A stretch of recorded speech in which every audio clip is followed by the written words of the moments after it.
الحمد لله وكفى وسلام على عباده الذين اصطفى أما بعد قال الله تبارك وتعالى أعوذ بالله من الشيطان الرجيم بسم الله الرحمن الرحيم إن الذين قالوا ربنا الله ثم استقاموا تتنزل عليهم الملائكة ألا تخافوا ولا تحزنوا وأبشروا بالجنة التي كنتم توعدون نحن أولياؤكم في الحياة الدنيا وفي الآخرة ولكم فيها ما تشتهي أنفسكم ولكم فيها ما تدعون نزلا من غفور رحيم صدق اللہ العظیم۔ محترم بزرگوں، بھائیوں اور عزیز دوستوں، سب سے پہلے تو ہم اللہ جل شانہ و عمل والوں کا احسان اور شکر ادا کریں کہ اللہ رب العزت نے ہمیں ایسی پرنور مجلس میں شرکت کی سعادت عطا فرمائی اور بیٹھنے کی توفیق عطا فرمائی۔ لئن شکرتم لأزیدنکم وَلَئِن كَفَرْتُمْ إِنَّ عَذَابِي لَشَدِيدٌ، اگر شکر کرو گے اللہ مزید نعمت دے گے۔ جب تک اس طرح جوڑا جائے گا اور ہم جڑتے رہیں گے تب تک خیر منائیے، اللہ کا شکر ادا کیجیے کہ اللہ کی رحمت ہماری طرف متوجہ ہے۔ اور جس دن جوڑنے والے آواز اور صدا لگاتے رہے اور ہم جڑنے والے نہ بنے، اس دن ماتم کا دن ہوگا۔ وہ دن سب سے زیادہ ہم سب کے لیے رونے کا دن ہوگا کہ بلانے والے صدائیں لگاتے رہے اور صدائیں بازگشت ہو کر ٹکرا کر در و دیوار سے واپس آ جائے اور مجمع میں اور مجلس میں کوئی فرد بیٹھا ہوا نظر نہ آئے۔ جب تک ہمارے اندر ایسے لوگ موجود ہیں جو فکر کر کے ہم سب کو جمع کر رہے ہیں اور ہم ان کی آواز کو ایک انسان کی آواز نہیں بلکہ اللہ کی آواز سمجھ کر کہ آسمان سے صدا آئی ہے، میری ہدایت کے لیے مجھے بلایا جا رہا ہے، میری نجات اور کامیابی کے لیے، اور وہ کامیابی بھی صرف دنیا کی ہی کامیابی نہیں، آخرت کی بھی لامحدود زندگی کی کامیابی بھی اس میں چھپی ہوئی ہے۔ دنیا بھی کامیاب ہے، آخرت بھی کامیاب ہے، بس اسی دین میں ہے۔ اس دین کی طرف دعوت دینے کے لیے اللہ کے نیک بندے ظاہر میں اپنی انسان کی شکل میں نظر آ رہے ہیں، لیکن وہ صدا آسمان پر اللہ کی جانب سے لگائی جا رہی ہے۔ جب اس صدا کو اللہ کی جانب سے سمجھتے رہیں گے اور دوڑے دوڑے انشاءاللہ اپنے وقت کو فارغ کر کے، اپنے تقاضوں کو قربان کر کے، اپنی چاہتوں کو قربان کرتے ہوئے انشاءاللہ آگے ہوتے رہیں گے، دین ہماری زندگی میں بھی باقی ہے اور رہتی دنیا تک آنے والی نسلوں میں بھی انشاءاللہ اللہ تعالیٰ دین کے باقی رہنے کا فیصلہ فرمائیں گے۔ میرے بھائیوں اور بزرگوں، حالات سے کون واقف نہیں ہے؟ آج حالات کا علم حاصل کرنے کے لیے موبائل ہر ایک کی جیب میں ہے، کون نا واقف ہے؟ حالات کا علم دینے کے لیے آپ کو نہیں بلایا جاتا، آپ کو اور ہم کو جو جمع کیا جاتا ہے صرف اور صرف اللہ کو یاد کرنے والے ہم بن جائے، آخرت کی فکر کرنے والے بن جائے اور قبر کا گھڑا ہمیشہ ہماری نظروں کے سامنے رکھے۔ جو اصل گھر ہے ہمارا، یہ دنیا میں جو رہتے ہیں وہ گھر ہمارا عارضی گھر ہے، آج ہے کل چلے جائیں گے۔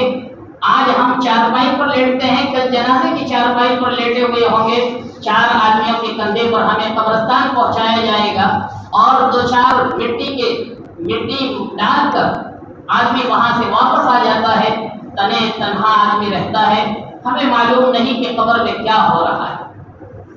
پوچھئے ان لوگوں سے جن کو خواب آتے رہتے ہیں اور خواب کے ذریعے سے اللہ کے نیک بندوں کے مبشرات کے خواب دیکھتے رہتے ہیں، اور ایسے خواب بھی آتے ہیں کہ لوگ چلاتے ہیں، چیختے ہیں اور کہتے ہیں کہ ہمیں بچاؤ، لیکن کیسے بچائیں؟